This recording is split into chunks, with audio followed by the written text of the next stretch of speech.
All right. Hello, my name is Cynthia, and this is Erica, and we are starting a podcast. I love that. So, this is our first one, and just getting used to the whole situation. And we'd like to talk about all things Ayurveda. Um, yeah, so for starters, why don't you introduce yourself? Okay, sure. My name's Erica Harms. I'm an Ayurvedic practitioner in Albany, Oregon. I had an office in Eugene, Oregon prior and an office in LA. So I've kind of been jumping around, but Cynthia and I know each other from becoming Ayurvedic practitioners together at Southern California University of Health Sciences. Wow, you didn't even. That's a long word to say. It really is. Yeah, you said it good. So yeah, okay, I'll introduce myself. My name is Cynthia. I am an Ayurvedic practitioner. Yeah, I met her through school. We've known each other for many years now, and I am also a licensed esthetician. And yeah, Awesome. I'm out here in Redondo Beach in the Los Angeles area. And Yeah. So unfortunately, I didn't have time to dry my hair for this podcast today. Since our first one, we're kind of, seeing how it goes. But Cynthia sent me this really interesting and an encouraging like meme. And it was basically like, a lot of people, when they're at the top of their game, they're showing you how they're getting it done. And when you're just starting off, it's like, how do you get to there, And kind of today, Cynthia has a similar story. Like, I'm rushing around. I had to go to my office and do a few things. I had to go to the gym to take care of myself. And so had a shower, kind of running late, but we knew we wanted to record this today and we wanted to make it a priority. So you get yeah, what you we made it happen, regardless of what. Like my brother, he started a podcast, and his was the same. At the beginning, some of them he had his other people carrying it for him because he didn't know how to do it properly, but now he's doing really well. So we're doing it. We started it. did, and we are. And Cynthia and I think you and I have a lot of the same ideas when it comes to Ayurveda, in the sense that I like to really educate my clients how to take care of themselves. So they can see me from time to time and touch base with me, but I really want them to be in control of their own body and know as much about it as they can. And I try to teach them as much as I can. I do a lot of workshops. I know you do a lot of workshops. And so, we want people to be able to do their self-care and then see us once a month or when they fall ill with something like that, so that they're just always improving and feeling better.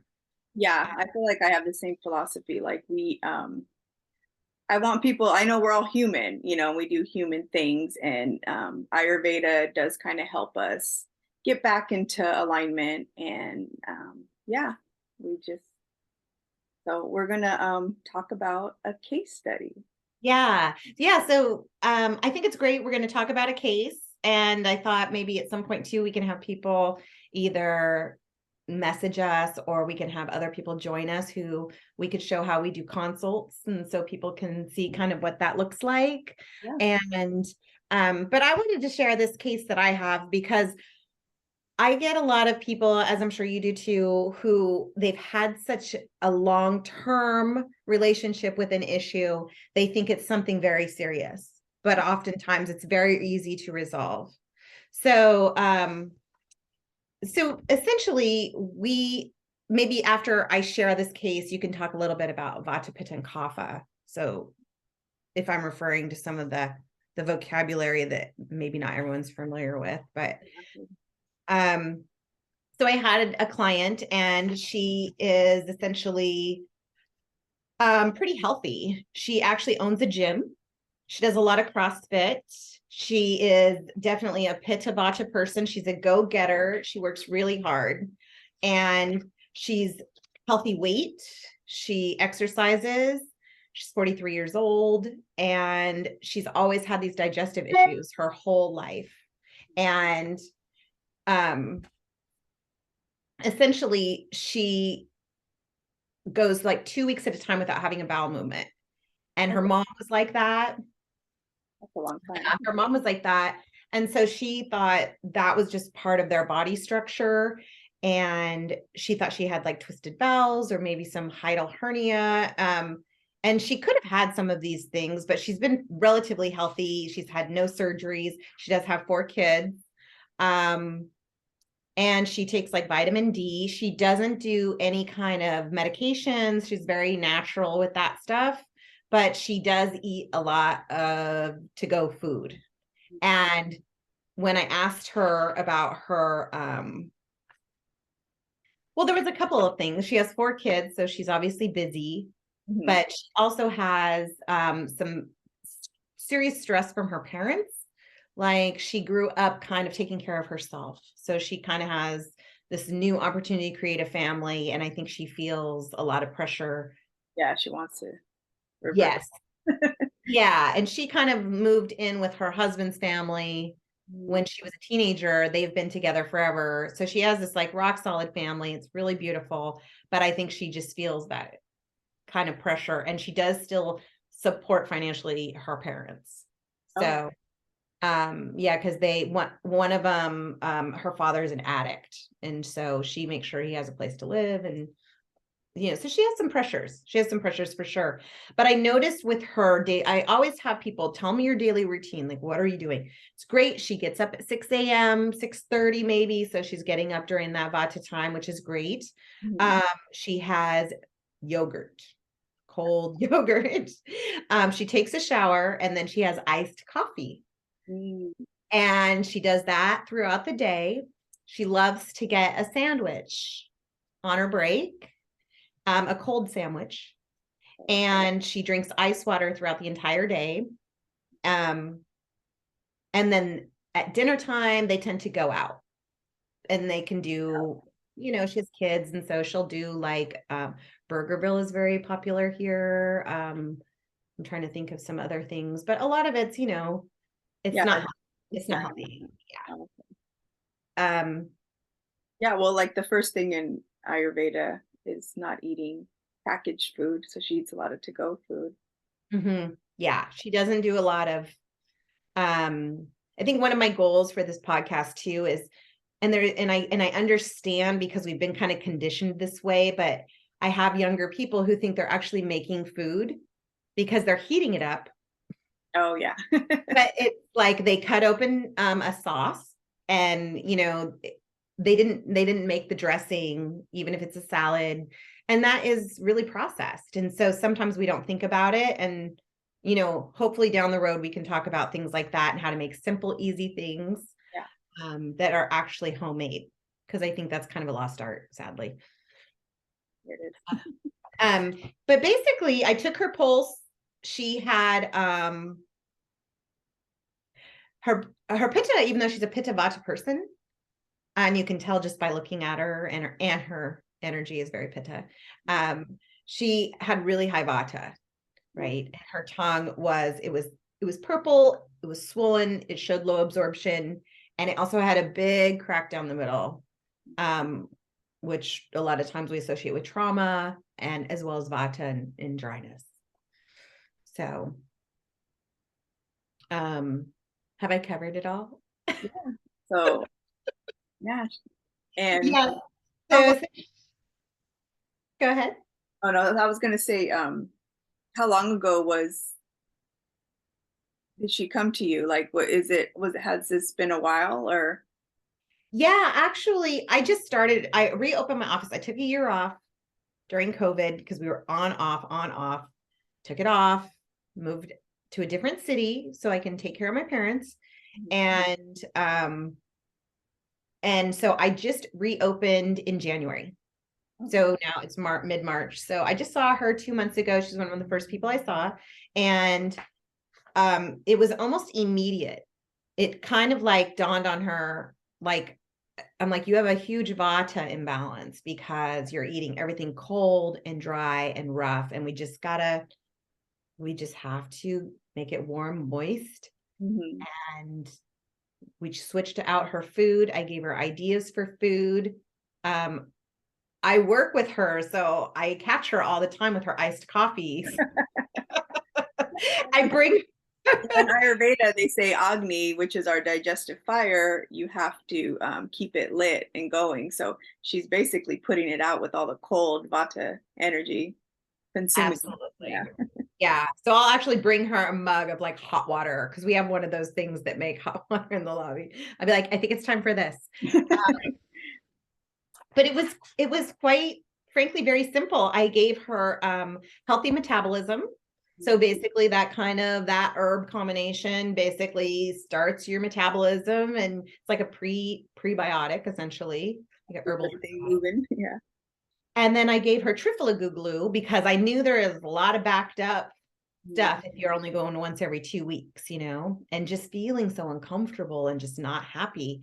And then I also started giving her Trifala, like just take it before you go to bed, and that and the Vata pacifying diet. And she literally, the next day, she was like, I had a bowel movement first thing this morning, and I was like, Yeah, it's crazy just like the shifts in a couple herbs, how big of a difference that can make.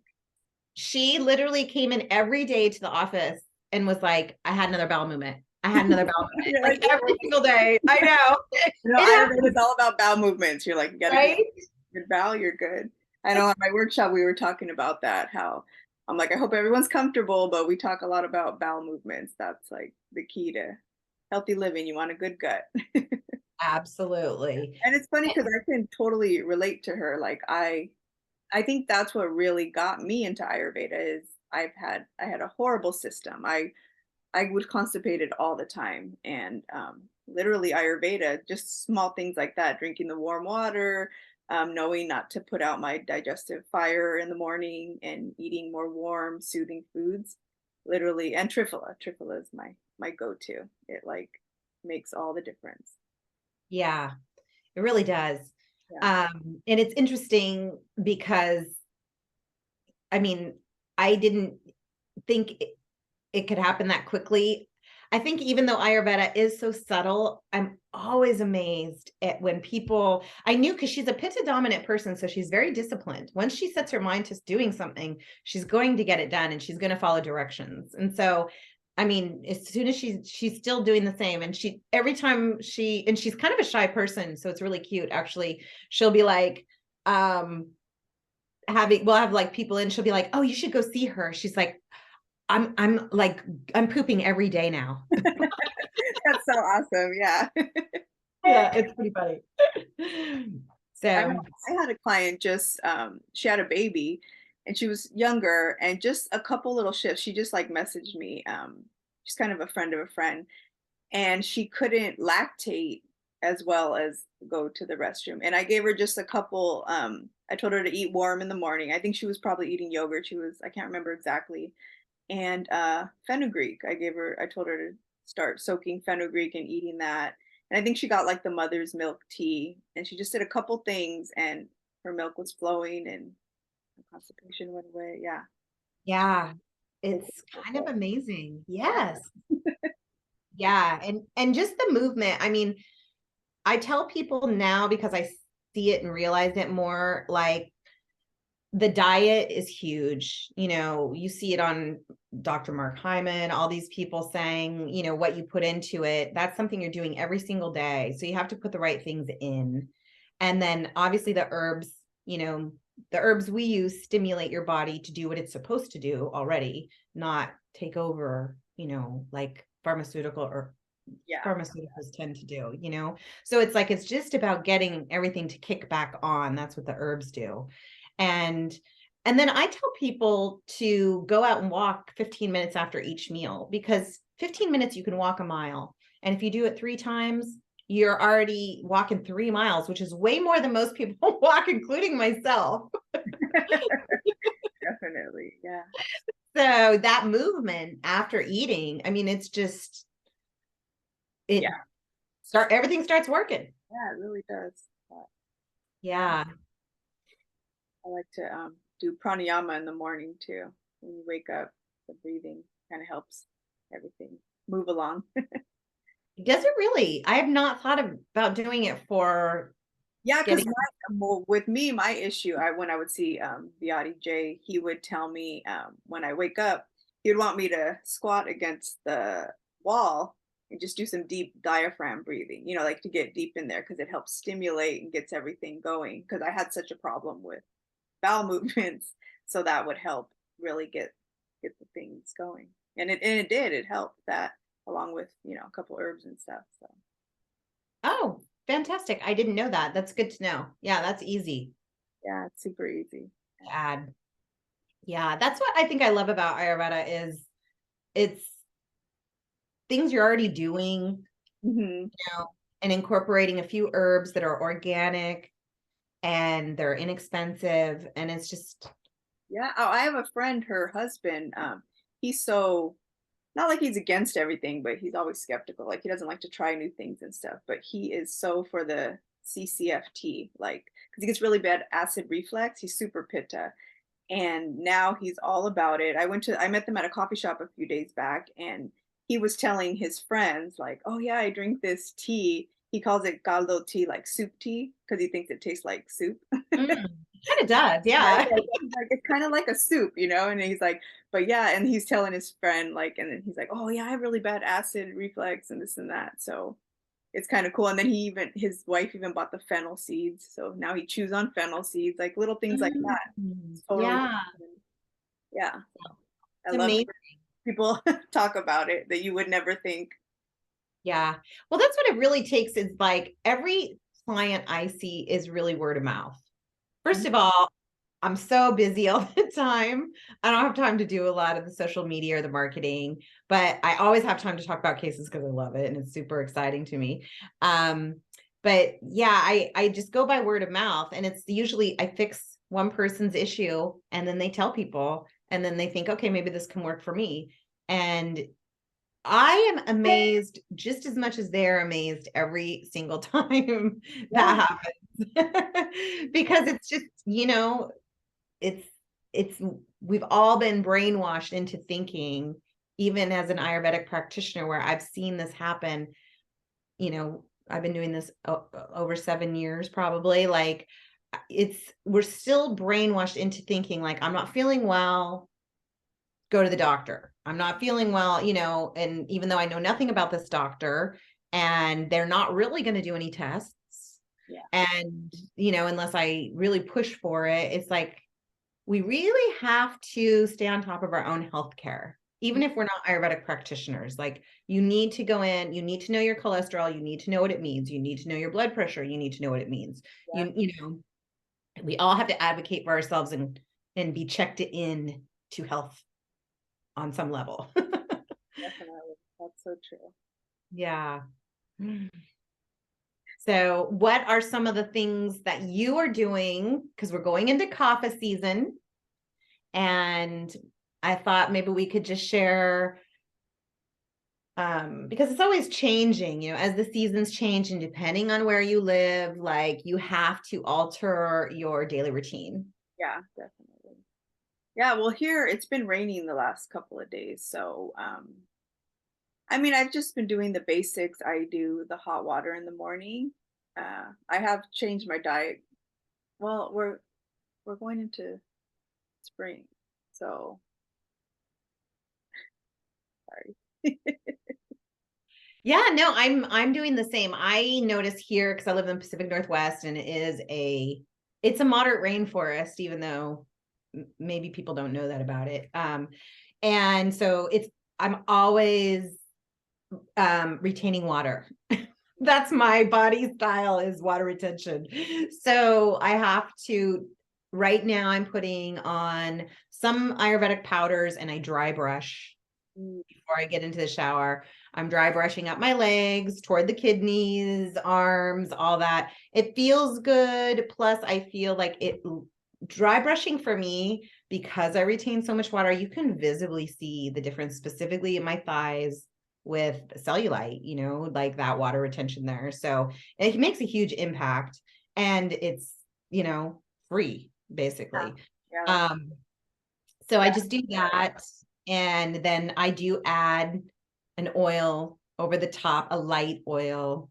Um, you and I'm sorry. do Yabyanga, like kind of after the dry brushing. Yeah, Yeah, I do a little bit of an abhyanga, super light though. And because here you just maintain so much moisture, it's just so different than when I lived in Los Angeles. Um, But yeah, I do that. And then I'm doing the Nasya because we have seasonal allergies here that are crazy. Yeah, I haven't done the Nasya. I normally do that around when I start feeling allergies come on. So Nasya is a great one. I do the Abhyanga. So Mhm. before I take a shower, after I come back from the gym, I'll do it towards my heart, do strokes and then circular motions around the joints. And that really helps get my body going. Yeah, I think it's important, like, to make sure you're using a sesame base and not probably coconut for most people, because that's a little too cooling right now still, depending on where you are.